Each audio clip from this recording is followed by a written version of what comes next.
guess I should sit up here so you can focus on me properly. This is lecture 67A, first of two lectures on Afghanistan, and we're going to deal this morning with primitive communism through the Servitude Epoch. And to begin with, we'll go to primitive communism of the Paleolithic era. The U.S. war against Afghanistan that has been going on for 17 years has prevented the kind of archaeological progress seen in neighboring countries. It has also resulted in the destruction of much Paleolithic evidence from pinpoint aerial and robot intrusive bombing of the cave sites that must eventually be excavated. I think the aerial bombing is clear enough. Robot intrusive is soldiers go up to a cave, send in a robot with a bomb, the robot drops off the bomb, comes back, and they blow it up. Well, as far as the lower Paleolithic goes, it probably isn't, who knows? We just don't know how much destruction's been done there on those levels, but at any rate, meanwhile, looking to the north and west of the country, we can further elucidate the trail we know has led to the earliest sites in South Asia, in neighboring Pakistan and India. Not to mention, people most probably had come from the next earliest Homo-occupied area, which is in the Caucasus. And that makes a lot of sense to me, because people are moving not because of their ability to do things better, but because of the fact that they don't want to have anything that is likely to create surplus that ends up in the hands of individuals or individual families, and thus is socially disillusional. Going up into the Caucasus Mountains on your way into South Asia, of course, puts you in an area where you're going to have to do a lot of things, which makes the daily production necessary and not excess. At any rate, herein I shall trace the entire primitive communist period of Afghanistan and the chiefdom transition, and then we'll review the stages of slavery, feudalism, and capitalism. We shall begin with the lower Paleolithic origins of the hunting and gathering, wild resource exploiting peoples of the upper Paleolithic, and then we shall review the Neolithic revolution into the stage of tribal agriculture with its autochthonous domestication of plant and animals. First then, let's take a look at the hunting and gathering bands and tribes of Hazar Sum caves. That's H-A-Z-A-R, one word, S-U-M, second word. Now, stone tools from Hazar Sum, which means thousand caves in English, are the oldest yet discovered in Afghanistan, and these date to the lower Paleolithic period sometime before 100,000 years ago. The stone tools were classified as Clactonian by the original investigator Salvatore Maria Puglisi in his preliminary report on the researches at Hazar Sum, Sanmangan Province, East and West Journal, and then I give the citation. Salvatore Puglisi lived from 1912 to 1985, and he was born in Catania, Sicily. He began his study of archaeology at the University of Rome, and he joined the Italian Communist Party and fought with its armed resistance against the fascist regime, eventually crossing the southern lines to join with Allied forces. He continued in archaeology as a member of the section devoted to preserving art and monuments, and then served under the Italian Liberation Government. In 1946, he traveled to England and studied under V. Gordon Childe, where the two worked together on their then vanguard theories in Marxist archaeology. And of course, we've mentioned Childe many times during the course of these chapters and these lectures, and he was one of the three people to whom I dedicated my first textbook, Foundations of Archaeology. Since Puglisi was one of ours, his Italian years featured him persecuted throughout his academic career, first by the U.S. occupation regime in Italy, and then from the persecution always dealt out to real Marxists by Cap University bosses. However, this means that for us, Puglisi's analysis of the Hazar Sum Lower Paleolithic in Afghanistan via the Clactonian technique is particularly important. In fact, there can be no doubt about the Lower Paleolithic date, given the fact that Homo had to trek through Afghanistan to give the early 1.9 million year dates in Pakistan that we discussed in the previous chapter.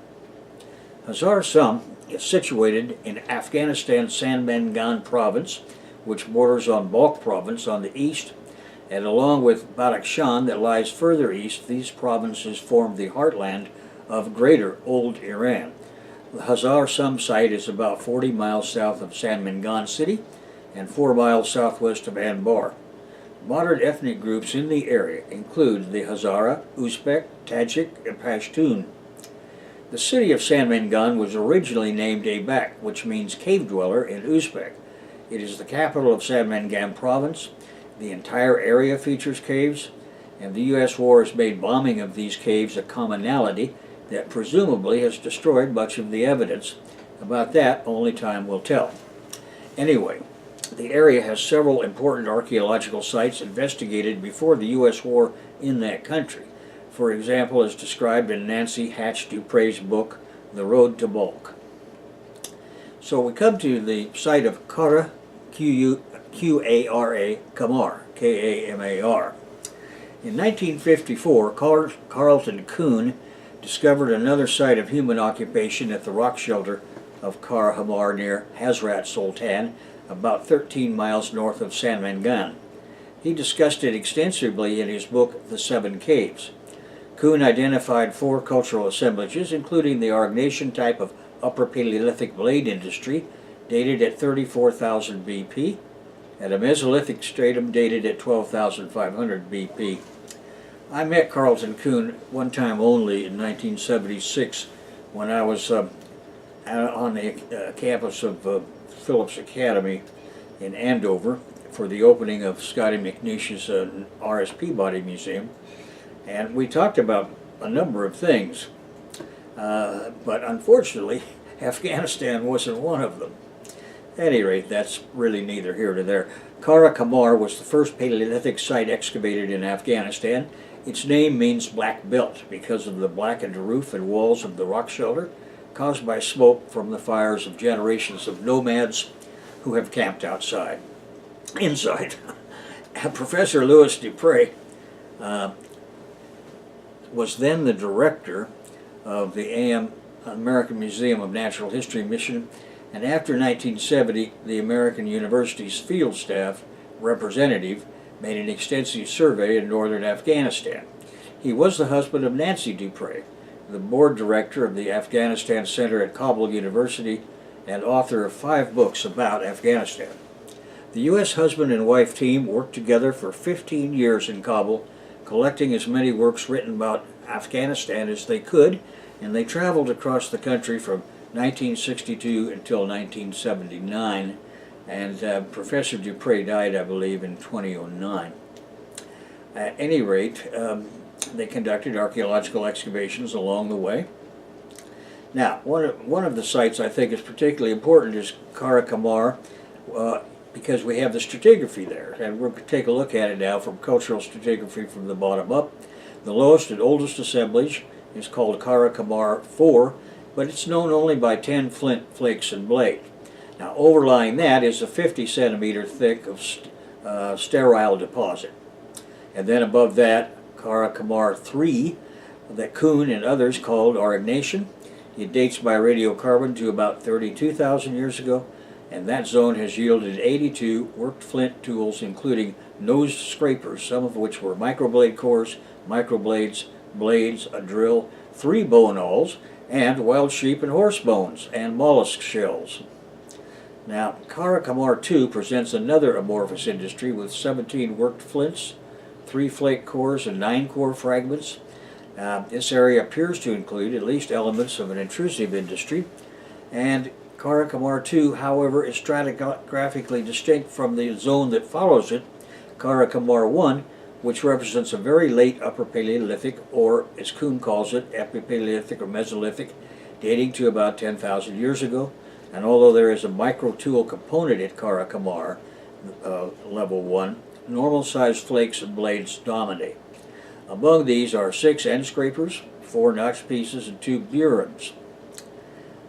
Now, then we come to the site of Dara Kalon, that's D-A-R-R-A, K-A-L-O-N, a rock shelter about 12 miles south-southeast of Cara Kamar, has a single radiocarbon date of about 9,500 years, and it's called Epipaleolithic or Mesolithic. The microblade has pressure retouch on its edges, and the component has regular flake and blade implements resembling those of the Kuprukian site farther west, Only 43 implements have been tabulated to date by Professor Puglisi, including burins and scrapers, denticulates, and some others. Now, there's the site of Kokjar, Kokjar, 5 miles due south of Cara, Kamar. It's an open-air site situated on a mesa. Hundreds of flint specimens were surface collected there, and this collection includes a wide range of detritus and worked flakes and blades, plus an extensive microblade element, but the virtual absence of flake and blade cores or nodules indicates that this was a hunting and gathering campsite according to the investigators. Then there's a nearly 10,000 year gap from 9,500 years to AD 0. Now this brings us to Cara Kamar Cave. In 1966, archaeologists Lewis and Nancy Dupre and their associates excavated prehistoric sites where 800 stone implements were recovered, along with a fragment of human right temporal bone. A cave called Cara Kamar had upper Paleolithic blades radiocarbon dated 34,000 BP. And this brings us to our discussion of the stage of tribal agriculture in Afghanistan. Farming communities there were among the earliest in the world. These artifacts show that people had become tribal agriculturalists with crops and herds.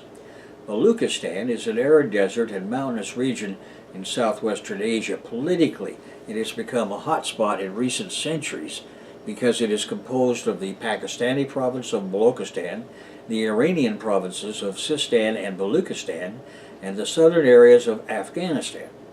Now the Afghan portion includes Nimruz, Helmand, and Kandahar provinces, and Balochistan borders the Pashtun region in the north, Sindh and Punjab to the east, and the Persian regions to the west. South of its southern coastline, including the Makran coast, are the Arabian Sea and the Gulf of Oman. It is this mountainous region that in the pre-USA military era, archaeological excavation proved the domestication of plants and animals was underway. And that takes us to the site of Kupruk, Kupruk. Now, Kupruk artifacts belong to a cultural phase that lasted about 5,000 years, that is from 20,000 to 15,000 years ago. And here we have early semi-sedentary camps that date from 20,000 BP at Hazar Sum and in the foothills of the Hindu Kush, and people had combined their hunting and gathering with the care and cultivation of wild predecessors of wheat and barley. Northern Afghanistan was one of the earliest places witnessing true domestication of plants and animals, with farming villages dating 9,000 to 7,000 years ago near De Morasi Gundai, and it shows the transition that allowed farming villages to emerge and small cities to follow. And then, for a comment on plant and animal domestication, wheat and barley was being cultivated by 11,000 BP.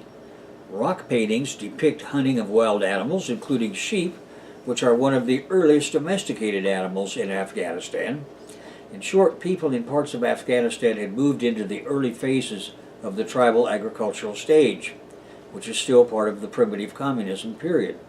By 10,000 BP, these people had become sedentary, living in villages and harvesting crops of wheat and barley with penned goats, sheep, and cattle.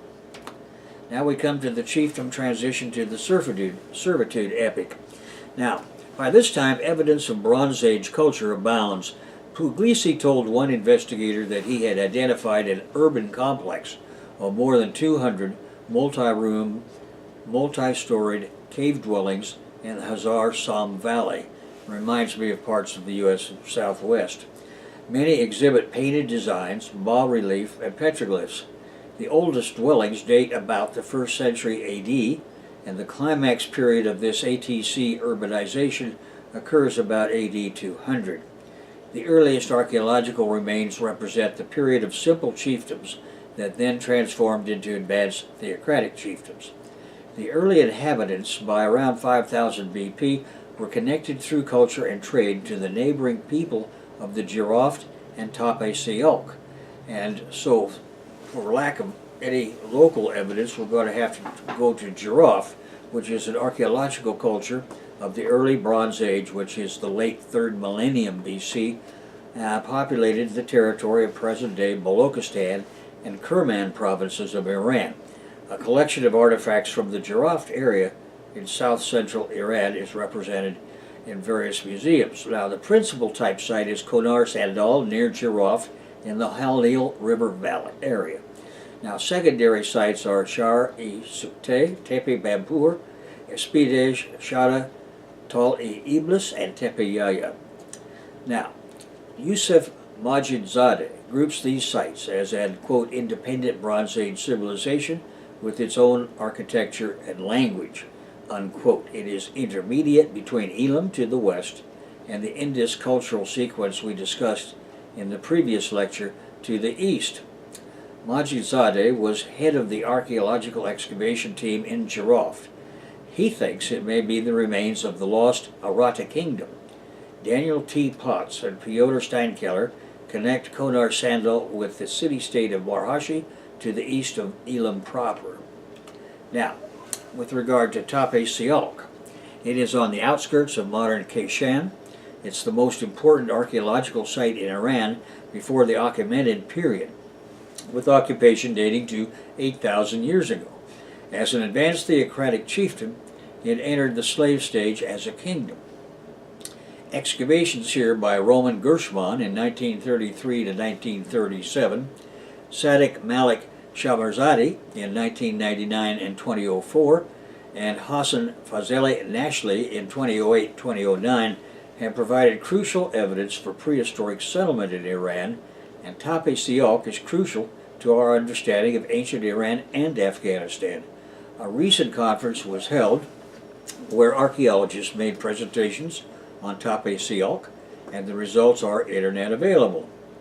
And I'll go over more of this in the appropriate chapter in Volume 5 for those of you that are interested. Bronze Age civilization from 3300 to 1900 BC extended from present-day northwest Pakistan to present-day northwest India and present-day northeast Afghanistan. An Indus Valley site has been found on the Oxus River, OXUS, at Shortagai in northern Afghanistan. Mundagak is another notable site, and there are several related, though smaller, sites found in Afghanistan. And this brings us to what's called the BMAC, the Bactria Margiana Archaeological Complex, also known as the Oxus Bronze Age Slave Stage of Central Asia, that dates 2300 to 1700 BC. It became prominent in southwest Afghanistan between 2200 and 1700 BC. The city of Balkh, that is Bactra, was founded about 2000 BC, and the current standard model has the Indo-Aryans arriving to have been in the late Harappan, giving rise to the Vedic kingdoms of the early Iron Age that we talked about in the previous lectures. Viktor Ivanovich Sarianidi, as the Soviet archaeologist, discovered the remains of a Bronze Age culture in the Karakum Desert in 1976, named it the Bactria Margiana Archaeological Complex, or BMAC. In any event, the BMAC is located in present-day northern Afghanistan, eastern Turkmenistan, southern Uzbekistan, and western Tajikistan. It's centered on the upper Amur Darya, or Oxus River. Its sites were discovered and named, as I say, by the Soviet archaeologist Viktor Sarianidi. Bactria was the Greek name for the area of Bactra, that is modern Balkh, in what is now northern Afghanistan. And Margiana was the Greek name for the Persian kingdom of Margiana, with its capital at Merv in southeastern Turkmenistan. Sarianidi was born in 1929 in Tashkent, where he graduated from the Central University. As a graduate student, he took part in archaeological expeditions on the territory of Uzbekistan and Turkmenistan. In 1959, he joined the Institute of Archaeology of the Academy of Sciences of the USSR, and from 1969 to 1979, he participated in archaeological excavations in northern Afghanistan. There he found monuments of the Bronze Age for the first time. And from 1978, he was the head of an expedition that excavated the royal necropolis, Tilya Tepe, of the early Kushan period. More than 20,000 golden artifacts were found there. The gringos later stole this treasure in their war in Afghanistan. Anyway, after 1972 and until his death in 2013, he was excavating Margiana in Turkmenistan.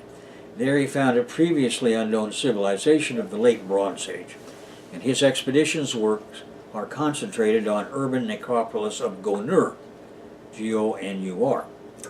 Victor Saranidi was a doctor of historical sciences at the Institute of Archaeology in Moscow and an honorary member of the Greek Anthropological Society, and he wrote more than 20 books, and 200 articles were published in Russia and abroad. Which brings us to the stage of slavery.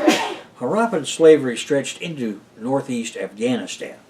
Afghanistan was inhabited by the Iranians of Media until about 500 BC, when Darius I marched with his Persian army to make it part of the Achaemenid Empire.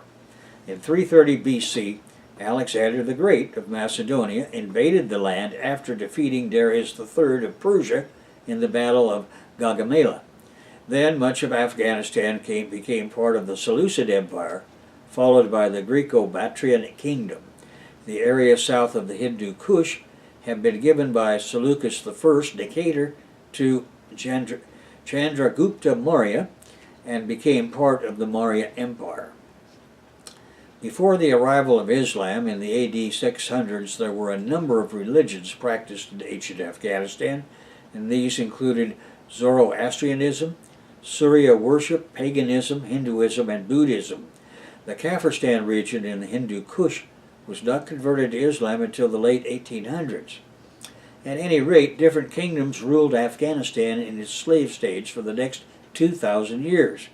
Many empires established capitals inside Afghanistan, including the Greco-Bactrians, the Mauryas, Kushans, Hindu Shahi, Saffarids, Samanids, Ghaznavids, Ghurids, Timurids, Mughals, Hotakis, and Duranis.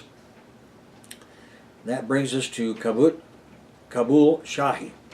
The Shahi dynasties ruled portions of the Kabul Valley in eastern Afghanistan and the old province of Gandhara in northern Pakistan and Kashmir from the decline of the Kushan Empire in the 3rd century to the early AD 800s. They are divided into two eras, the Buddhist Shahi and the later Hindu Shahi, with the change occurring around AD 870. They ruled all until the Islamic conquest of all of Afghanistan. When Xuanzang visited the region early in AD 620, the Kabul region was ruled by a Kashtriya king identified as Shahi Kingal from an inscription found in Gardiz. The Turkic Shahi regency was overthrown and replaced by a Mughal Shahi dynasty of Brahmins. And this event begins the first phase of Brahmana Hindu Shahi dynasty. These Hindu kings of Kabul and Gandhara had links to some ruling families in neighboring Kashmir and other areas to the east. The Shahis were rulers of predominantly Buddhist, Zoroastrian, Hindu, and Muslim populations. Therefore, they were patrons of them all. Artifacts and coins from their rule have been found proving this multiculturality. In 964 AD, the latest Moghal Shahi was succeeded by the Janjua overlord Jayapala of the Pandu Vanshi dynasty. The last Shahi emperors, Jayapala, Arandapala, and Tirlochampala, fought the Muslim Ghaznavids of Ghazna and were gradually defeated. Their remaining army was eventually exiled into northern India. And this brings us to the feudal stage. In AD 1750, upon the final collapse of slavery, Afghanistan's rulers adopted a feudal structure in which the emirs gave land grants of previously enslaved farmers to military vassals. This newly somewhat less unfree farming class had a serf status. Now this takes us from capitalism to socialism in Afghanistan, and I want to begin with Frederick Engels on Afghanistan, because in 1857 Engels wrote the following report on Afghanistan that in 1858 was published in the New American Encyclopedia, and I give the references, and it's available on the Marxist Internet Archive. Quote, Afghanistan, Engels said, is an extensive country of Asia northwest of India. It lies between Persia and the Indies and in the other direction between the Hindu Kush and the Indian Ocean. It formerly included the Persian provinces of Khorasan and Kohistan, together with Herat, Baluchistan, Kashmir, and Sindh, and a considerable part of the Punjab. In its present limits, there are probably not more than 4 million inhabitants. The surface of Afghanistan is very irregular, lofty tablelands, vast mountains, deep valleys and ravines. Like all mountainous tropical countries, it presents every variety of climate. In the Hindu Kush, the snow lies all the year on the lofty summits, while in the valleys, the thermometer ranges up to Fahrenheit 130 degrees. The heat is greater in the eastern than in the western parts, but the climate is generally cooler than that of India, and although the alternations of temperature between summer and winter or day and night are very great, the country is generally healthy. The principal diseases are fevers, catarrhs, and ophthalmia. Occasionally, the smallpox is destructive. The soil is of exuberant fertility. Date palms flourish in the oases of the sandy wastes, the sugar cane and cotton in the warm valleys, and European fruits and vegetables grow luxuriantly on the hillside terraces up to a level of 6,000 or 7,000 feet. The mountains are clothed with noble forests, which are frequented by bears, wolves, and foxes, while the lion, the leopard, and the tiger are found in districts congenial to their habits. The animals useful to mankind are not wanted. There is a fine variety of sheep of the Persian or large-tailed breed. The horses are of good size and blood. The camel and ass are used as beasts of burden, and goats, dogs, and cats are to be found in great numbers. Beside the Hindu Kush, which is a continuation of the Himalayas, there is a mountain chain called the Suleiman Mountain on the southwest, and between Afghanistan and Balkh there is a chain known as the Paropamasan Range, very little information concerning which has, however, reached Europe. The rivers are few in number. The Helmand and the Kabul are the most important. These take their rise in the Hindu Kush, the Kabul flowing east and falling into the Indus near Attock, the Helmand flowing west through the district of Sistan and falling into the lake of Zura. The Helmand has the peculiarity of overflowing its banks annually, like the Nile, bringing fertility to the soil, which beyond the limit of the mundane is sandy desert. The principal cities of Afghanistan are Kabul, the capital, Ghuzni, Peshawar, and Kandahar. Kabul is a fine town, and he gives the coordinates, on the river of the same name. The buildings are of wood, neat and commodious, and the town, being surrounded with fine gardens, has a very pleasing aspect. It is environed with the villages, and is in the midst of a large plain encircled with low hills. The tomb of the Emperor Babur is its chief monument.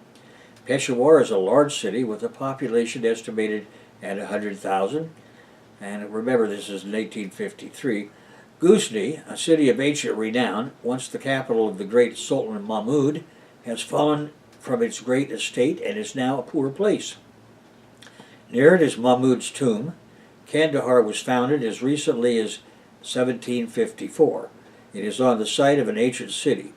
It was, for a few years, the capital, but in 1774 the seat of government was removed to Kabul.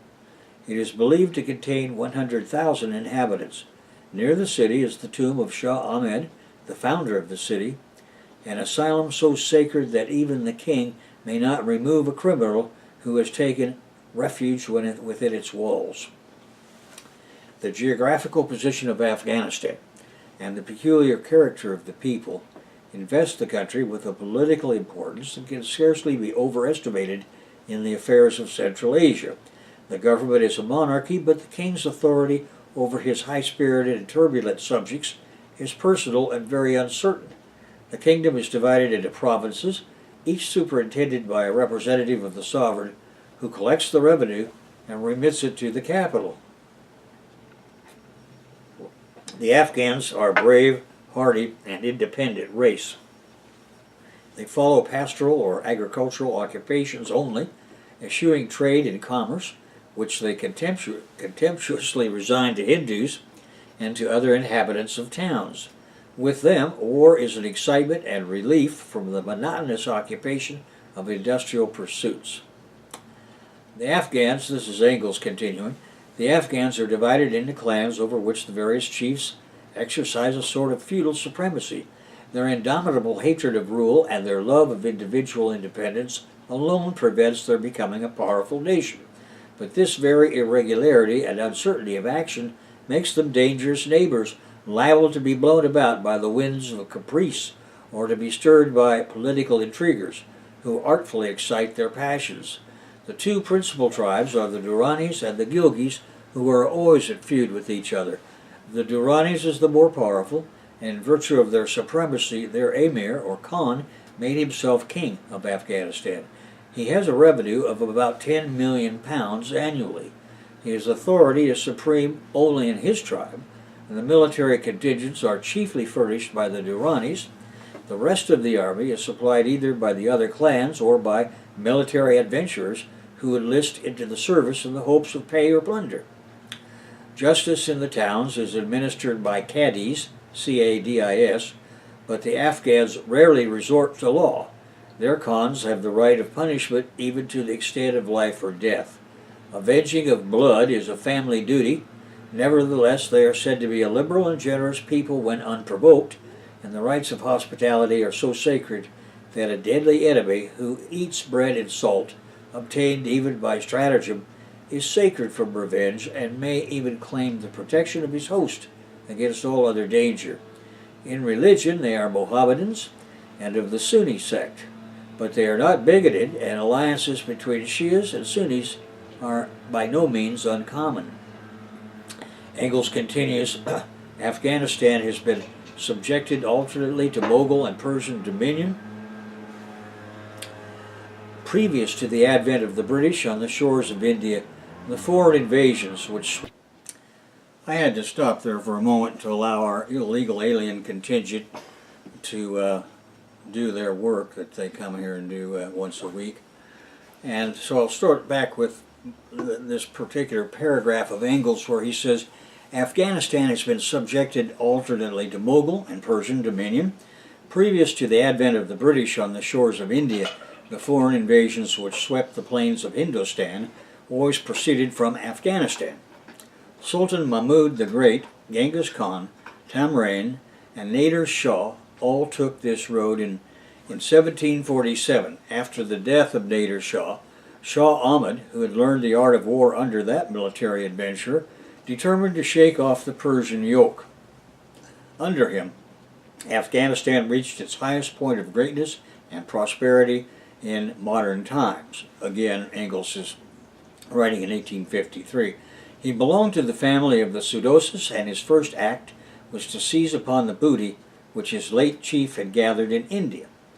In 1748, he succeeded in expelling the Mughal governor from Kabul and Peshawar, and crossing the Indus, he rapidly overran the Punjab. His kingdom extended from Khorasan to Delhi, and he even measured swords with the Maratha powers. These great enterprises did not, however, prevent him from cultivating some of the arts of peace, and he was favorably known as a poet and historian. He died in 1772 and left his crown to his son Timur, who, however, was unequal to the weighty charge. He abandoned the city of Kandahar, which had been founded by his father, and had in a few years become a wealthy and populous town, and removed the seat of government back to Kabul. During his reign, the internal dissensions of the tribes, which had been repressed by the firm hand of Shah Ahmed, were revived. In 1793, Timur died, and Simen succeeded him. This prince conceived the idea of consolidating the Mohammedan power of India, and this plan, which might have seriously endangered the British possessions, was thought so important that Sir John Malcolm was sent to the frontier to keep the Afghans in check, in case of their making any movement, and at the same time negotiations were opened with Persia, by whose assistance the Afghans might be placed between two fires. These precautions were, however, unnecessary. Seaman Shah was more than sufficiently occupied by conspiracies and disturbances at home, and his great plans were nipped in the bud. The king's brother, Mahmud, threw himself into Herat, H-E-R-A-T, with the design of erecting an independent principality, but failing in his attempt, he fled into Persia. Seaman Shah had been assisting in attaining the throne by the Barakshi family, at the head of which was Shir Office Khan. Seaman's appointment of an unpopular vizier excited the hatred of his old supporters, who organized a conspiracy which was discovered, and Shir Office was put to death. Mahmud was now recalled by the conspirators. Seaman was taken prisoner and his eyes put out. In opposition to Mahmud, who was supported by the Duranis, Shah Shuja was put forward by the Gilgis, and he held the throne for some time. But he was at last defeated, chiefly through the treachery of his own supporters, and he was forced to take refuge among the Sikhs, S-I-K-H-S. Now, in 1809, Napoleon had sent General Gardain to Persia in the hope of inducing the Shah, Fath Ali, to invade India, and the Indian government sent a representative, Mountstuart Elphinstone, to the court of Shah Shuja to create an opposition to Persia. At this epoch, Runjeet Singh rose into power and fame. He was a Sikh chieftain, and by his genius made his country independent of the Afghans, and erected a kingdom in the Punjab, earning for himself the title of Maharaja, or Chief Raja, and the respect of the Anglo-Indian government. The usurper Mahmud was, however, not destined to enjoy his triumph long.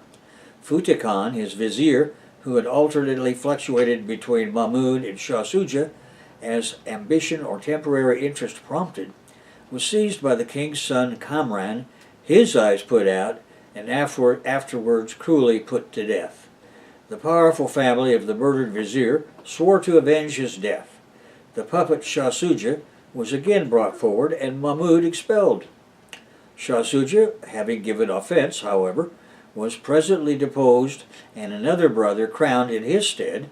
Mahmud fled then to Herat, of which he continued in possession, and in 1829, on his death, his son Kamran succeeded him in the government of that district. The Barakshi family, having now attained chief power, divided the territory among themselves, but following the national usage, quarreled, and were only united in presence of a common enemy.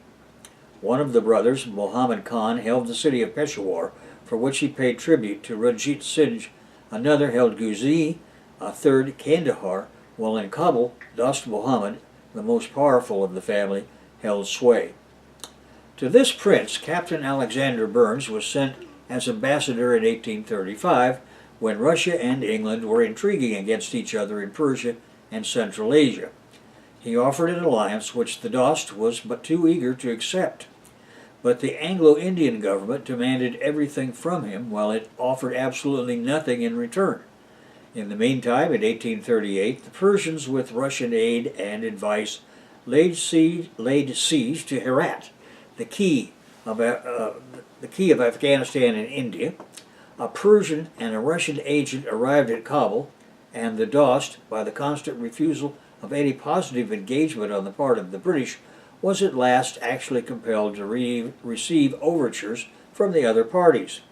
Burnes left, and Lord Auckland, then Governor-General of India, influenced by his secretary W. Macnaghten, determined to punish Dost Muhammad for what he himself had compelled him to do.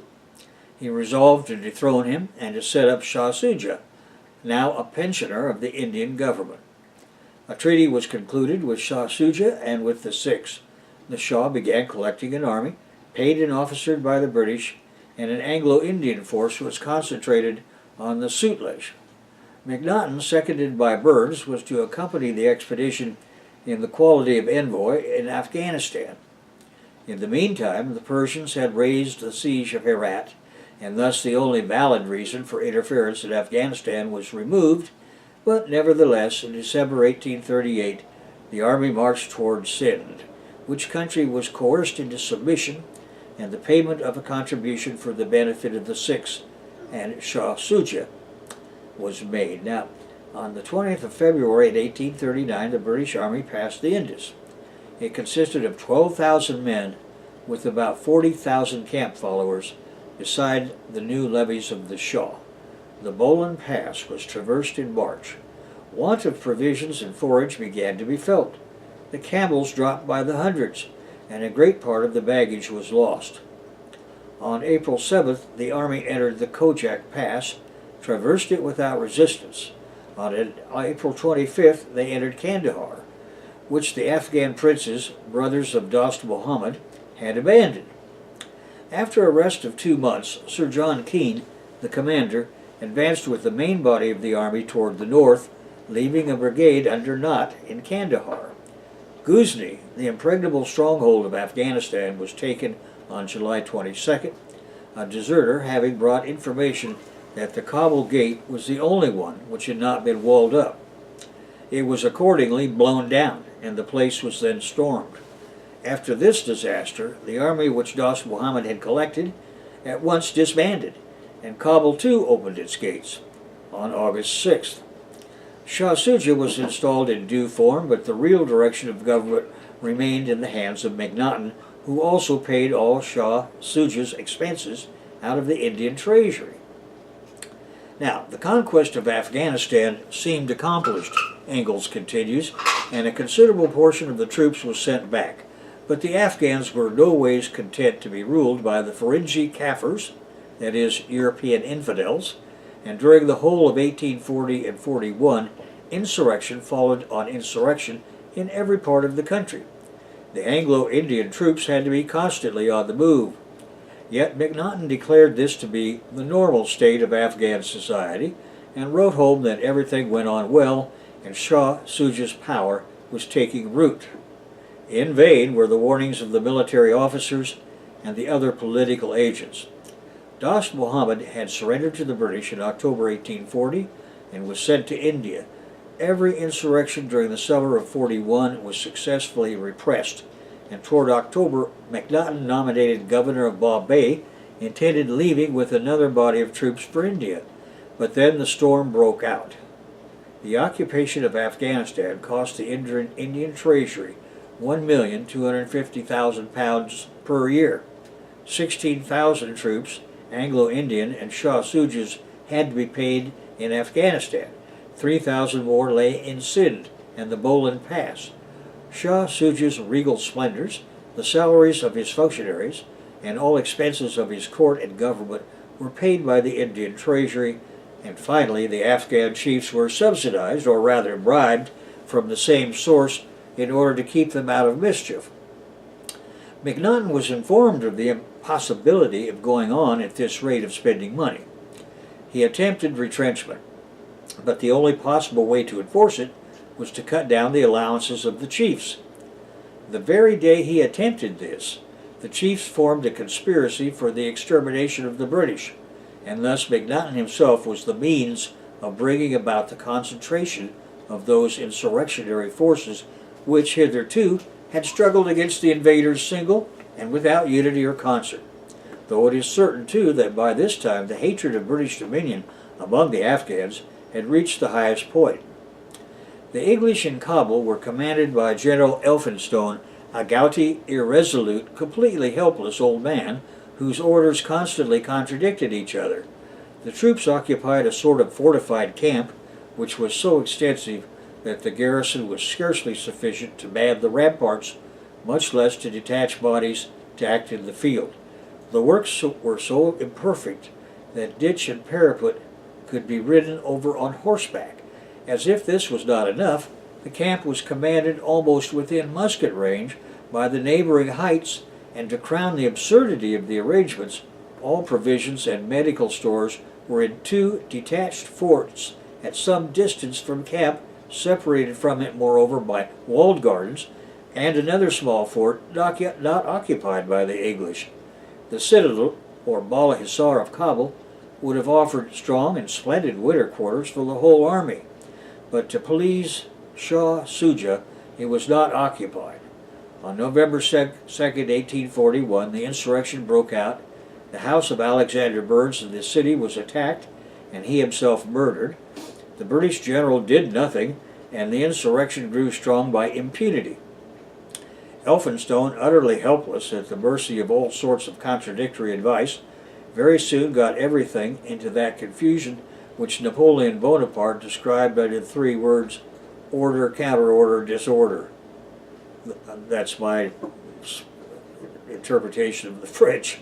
The Bala Hissar was even now not occupied. A few companies were sent against thousands of insurgents, and of course were beaten. The still more emboldened Afghans, on November 3rd, the forts were closed and the camps were occupied. On the 9th, the commissariat fort, garrisoned by only 80 men, was taken by the Afghans, and the British were thus reduced to starvation. On the 5th, Elphinstone already talked of buying a free passage out of the country. In fact, by the middle of November, his irresolution and incapacity had so demoralized the troops that neither Europeans nor sepoys were any longer fit to meet the Afghans in the open field. Then the negotiations began. During these, MacNaughton was murdered in a conference with Afghan chiefs. Snow began to cover the ground. Provisions were scarce. At last, January 1st, a capitulation was concluded. All the money, £190,000, was to be handed over to the Afghans, and bills signed for £140,000 more pounds. All the artillery and ammunition except 6-pounders and 3 mountain guns were to remain. All Afghanistan was to be evacuated. The chiefs, on the other hand, promised a safe conduct, provisions, and baggage cattle. Now, Engels says that on January 5th, the British marched out, 4,500 combatants and 12,000 camp followers. One march sufficed to dissolve the last remnant of order and to mix up the soldiers and camp followers in one hopeless confusion, rendering all resistance impossible. The cold and snow and the want of provisions acted as in Napoleon's retreat from Moscow in 1812. But instead of Cossacks keeping a respectful distance, the British were harassed by infuriated Afghan marksmen armed with long-range matchlocks occupying every height. The chiefs who signed the capitulation neither could nor would restrain the mountain tribes. The Kurd-Kabul Pass became the grave of nearly all the army, and the small remnant, less than 200 Europeans, fell at the entrance of Jugdulluk Pass. Only one man, Dr. Brydon, reached Jalalabad to tell the tale. Many officers, however, had been seized by the Afghans and kept in captivity. Jalalabad was held by Sale's brigade. Capitulation was demanded of him, but he refused to evacuate the town. So did not at Kandahar. Ghuzni had fallen. There was not a single man in the place that understood anything about artillery, and the sepoys of the garrison had succumbed to the climate. In the meantime, Engels says, the British authorities on the frontier, at the first news of the disaster of Kabul, had concentrated at Peshawar, the troops destined for the relief of the regiments in Afghanistan. But transportation was wanting, and the sepoys fell sick in great numbers. General Pollock in February took command, and by the end of March 1842 received further reinforcements. He then forced the Khyber Pass and advanced to the relief of Sale at Jalalabad. Here Sale had few days before completely defeating the investing Afghan army. Lord Ellenborough, now Governor-General of India, ordered the troops to fall back, but both Nott and Pollock found a welcome excuse in the want of transportation. At last, by the beginning of July, public opinion in India forced Lord Ellenborough to do something for the recovery of the national honor and the prestige of the British Army. Accordingly, he authorized an advance on Kabul, both from Kandahar and Jalalabad. By the middle of August, Pollock and Nott had come to an understanding respecting their movements, and on August 20th, Pollock moved towards Kabul, reached Gundamuk, and beat a body of Afghans on the 23rd, carried Jugdulluk Pass on September 8th, defeated the assembled strength of the enemy on the 13th at Tezeen, and encamped on the 15th under the walls of Kabul. Nott, in the meantime, had, August 7th, evacuated Kandahar and marched with all his forces toward Ghuzni. After some minor engagements, he defeated a large body of Afghans. August 30th, took possession of Ghuzni, which had been abandoned by the enemy. September 6th, destroyed the works and towns, again defeated the Afghans in the strong position of Alidan, and September 16th arrived near Kabul, where Pollock at once established his communication with him. Shah Shuja had long before been murdered by some of the chiefs, and since then no regular government had existed in Afghanistan. Nominally, Futa Jung, his son, was king. Pollock dispatched a body of cavalry after the Kabul prisoners, but these had succeeded in bribing their guard and met him on the road. As a mark of vengeance, the bazaar of Kabul was destroyed, on which occasion the soldiers plundered part of the town and massacred many inhabitants. October 12th, the British left Kabul and marched by Jalalabad and Peshawar to India. Futa Jung, despairing of his position, followed them. Dost Muhammad was now dismissed from captivity and returned to his kingdom. Thus ended the attempt of the British. Now after that, Engels has a bunch of footnotes which I'm not going to bother reading, and as a matter of fact, I think we're going to stop this right here, and we'll pick up on the final lecture on Afghanistan, a discussion of primitive communism and the Communist Party of Afghanistan today in the next lecture.